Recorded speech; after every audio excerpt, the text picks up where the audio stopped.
naomba nijue ndio labda ili kupata kiongozi mzuri tunategemea mfumo mzuri au mfumo mzuri unapatikana kutokana na kiongozi mzuri? Hili swali lako limekaa kwa pande mbili. Nataka niliweke sawa ili niweze kukujibu. Hapa nimemzungumzia kiongozi ambaye yupo ndani ya majukumu ya uongozi, ambaye anakwenda kutengeneza mfumo ambao mfumo huu utakuwa stahimilivu kwa manufaa ya sasa na ya baadaye. Sio, umenipata hapo? Iko ndo nilichokizungumzia cha kwanza. Lakini swali ambalo umeniuliza wewe linarudi kwenye mfumo. Nafikiri ni mfumo wa kumchagua kiongozi ama ni upi? Hebu clarify vizuri. Ninachotaka kuelewa kwamba kiongozi awe bora inatokana na mfumo alionao au uliopo muda huo, au mfumo unaweza kupelekea kiongozi awe bora, au kiongozi ndo anaweza kupelekea mfumo uwe vizuri? Aha, sasa hapa nataka nikujibu sasa vizuri. Sasa sisi tunamtazamia huyu kiongozi aweze kuacha legacy. Sisi tunamtazamia huyu kiongozi aweze kuacha legacy. Sasa ili aweze kuwa kwenye sehemu kubwa ya kuweza kuacha alama ya kukumbukwa kwa muda mrefu, huyu hana budi, kama akikuta mfumo ni mbaya ama ni mbovu ama haujakaa vizuri kwenye kuratibu shughuli mbalimbali za serikali ama za taasisi ama za chama, hana budi kuubadilisha mfumo huo. Sijui umenipata hapo? Yes. Sasa ili tuweze kumweka kwenye legacy, kwa mfano ndugu yetu Mzee Mwinyi aliyetangulia mbele za haki, rais wa Jamhuri ya Muungano wa Tanzania awamu ya pili, yeye alipoingia madarakani alikuta ni mfumo wa chama hiki kimoja na watu walikuwa wakichagua kupitia chama hiki kimoja, na awali ya yote chama kilikuwa ni kimoja, chama kilikuwa ni tano tu.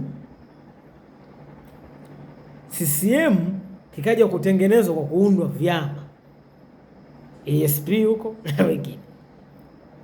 Sasa kwa hiyo tu, kwa historia, kinapokuja chama cha kimoja kuingia kwenye urais kwa wakati ule ilionekana bado kuna mzani haujakaa sawa, inabidi nchi ihamie kwenye mfumo wa vyama vingi.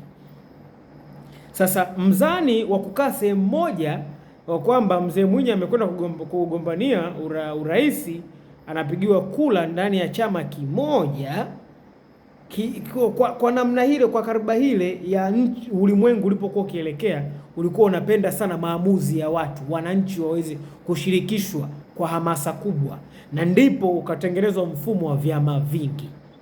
Sasa Mzee Mwinyi anapoingia madarakani na wakati wa madaraka yake kuelekea kuisha mwaka 92,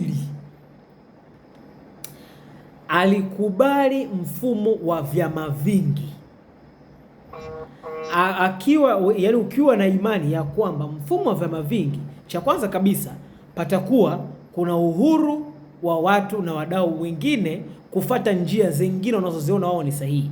Ndio hapo kwenye vyama vingine vya pembeni. Sasa swali lako linakwenda kujibiwa kwa namna hii. Kiongozi ambaye yupo madarakani na anakuta mfumo uliopo labda hauna balance ama unahitaji mabadiliko, anapokwenda kubadilisha mfumo ule kwa manufaa ya wengi na kwa manufaa ya wakati ule na wakati ujao, mpaka leo 2025 mwaka jana tunaingia kwenye uchaguzi, kutokana na maridhiano ya mfumo wa vyama vingi, hii kwake inakuwa ni legacy. Na ndio maana sasa hivi ukikaa, mfumo wa vyama vingi Tanzania ulianza mwaka gani? Ulianza mwaka 1992. Chini ya nani? Tulianza chini ya rais hayati mzee wetu Mwinyi. Kwa hiyo huo ni mfano mdogo sana, na kuna mifano mingi. Kwa mfano, Mkapa alipoingia madarakani alikuta kuna mfumo wa kodi ya kichwa hivi.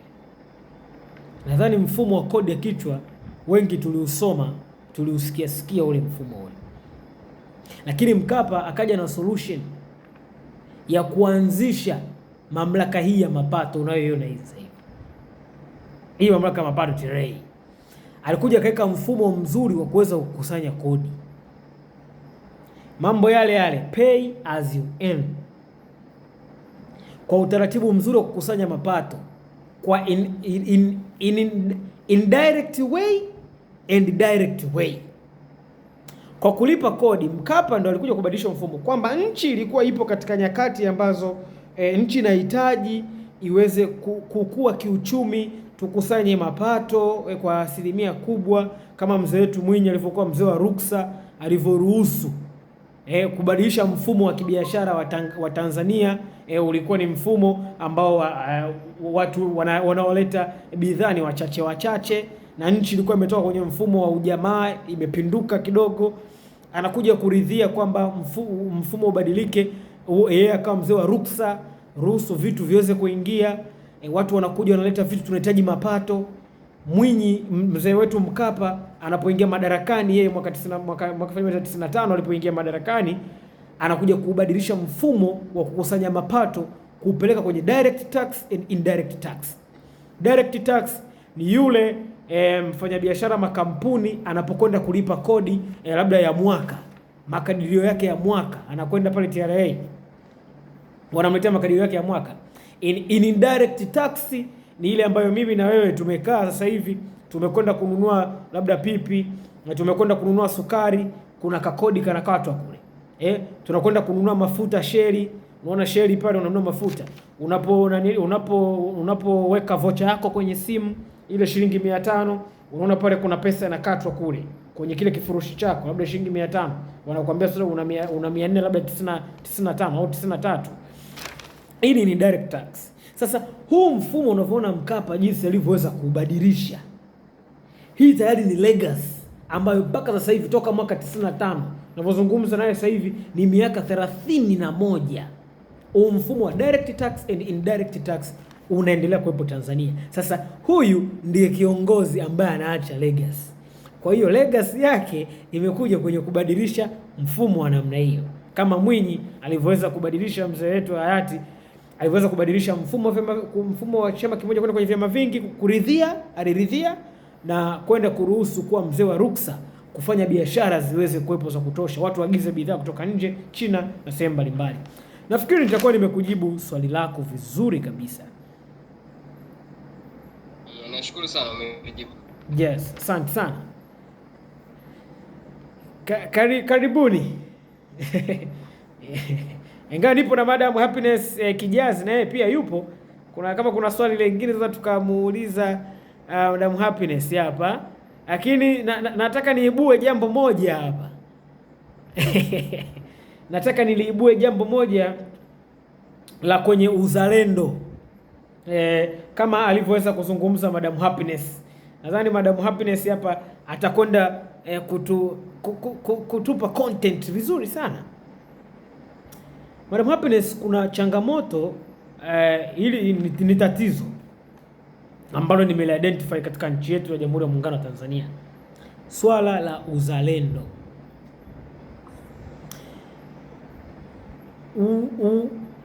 Uwepo wa baadhi ya viongozi kulalia kwenye, kwa mfano mambo ya kiserikali, kulalia kwenye chama na kuacha maslahi ya utaifa. Nataka nipate jibu lako. Uzalendo wao uko wapi?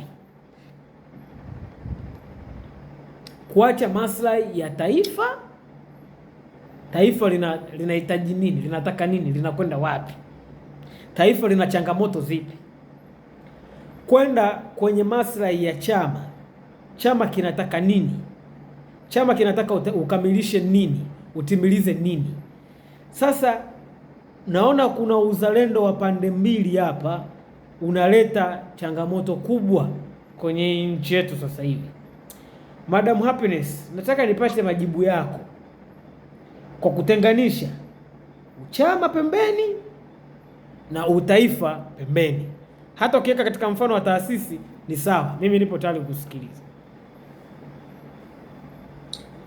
Nashukuru Masho.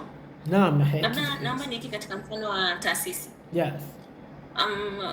Kwa ulichokielezea nitasema kwa mfano tuna taasisi labda MGI.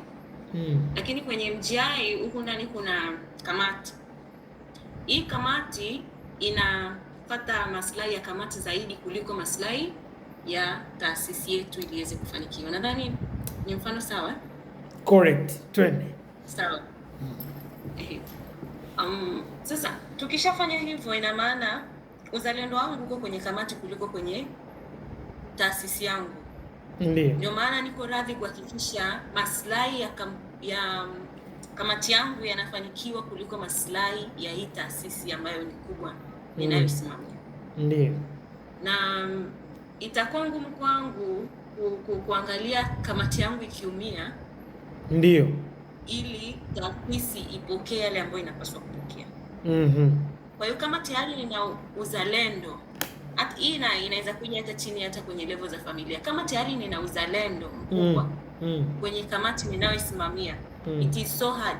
Wanasema tayari nakuwa bias kuhakikisha mafanikio ya hii taasisi ifanyike. Ndio. Yeah. Sasa sema swali lako vizuri ili niweze kujibu. Sababu hapo nimeelaborate swali. Umeelaborate sawa. Sasa hapo nakwenda kitu kimoja. Yupi ni mama wa uzalendo? Wa kwenda atakaye lala kwenye uzalendo. Yaani kati ya kamati na taasisi. Tunaamini hapa mmoja ni mama hapa. Kulingana sasa na uzalendo huyu mtu anaotaka kuutekeleza. Je, huyu mtu kwake yeye uzalendo wake ukienda kwa kama anamchukulia kama kamati ndiyo mama, lazima taasisi itapata changamoto. Na kama anachukulia taasisi ndiyo mama wa kuweza kumpa ule uzalendo, ule upendo wa uzalendo, nina imani automatic kabisa huyu akienda kwenye kamati ataibeba taasisi. Lakini akienda kwenye kamati akaacha uzalendo wa taasisi akaweka uzalendo wa kamati, anguko kubwa liko wapi? Anguko liko kwenye taasisi. Lipo kwenye taasisi. Shida inakuja kubwa. Shida inakuja kubwa pale ambapo utachagua kamati bila kuangalia kiundani kupata watu ambao wana uzalendo na taasisi. Kwa sababu ukishapanga kamati sasa na ukiongelea kwa mfano ambao uliutoa ni ngumu kwa sababu tunaanzia chini kwenda juu. Nadhani tunaelewa ule mfano wa bottom to top. Yes. Lakini kubwa hapa inaanzia ya juu inaanzia juu kushuka chini. Kwa hiyo it is so hard kuweza kupata watu sahihi. Ndio. Kupata watu wenye uzalendo kwa sababu then tunaanzia huku kwenye kamati kwenda kwenye. Kwa lazima mimi nitabeba uzalendo wangu utamkukia kwenye kamati zaidi ya kwenye taasisi ambayo natakiwa kwenda kuhakikisha inafanikiwa. Yes. Hapo umenijibu vizuri sana. Sasa nakuja kwenye tunabidi tuzungumzie juu ya recommendation.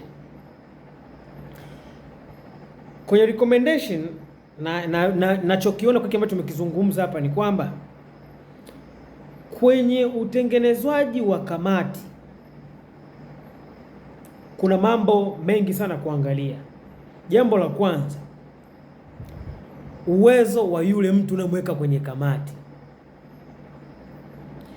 Kwa ili tuweze kuwa kwenye manufaa, ili tuweze kuwa yani ninapozungumza hapa naenda kurelate uhusiano wa government na chama, lakini at the same time narudi huku kwenye uhusiano wa taasisi na kamati.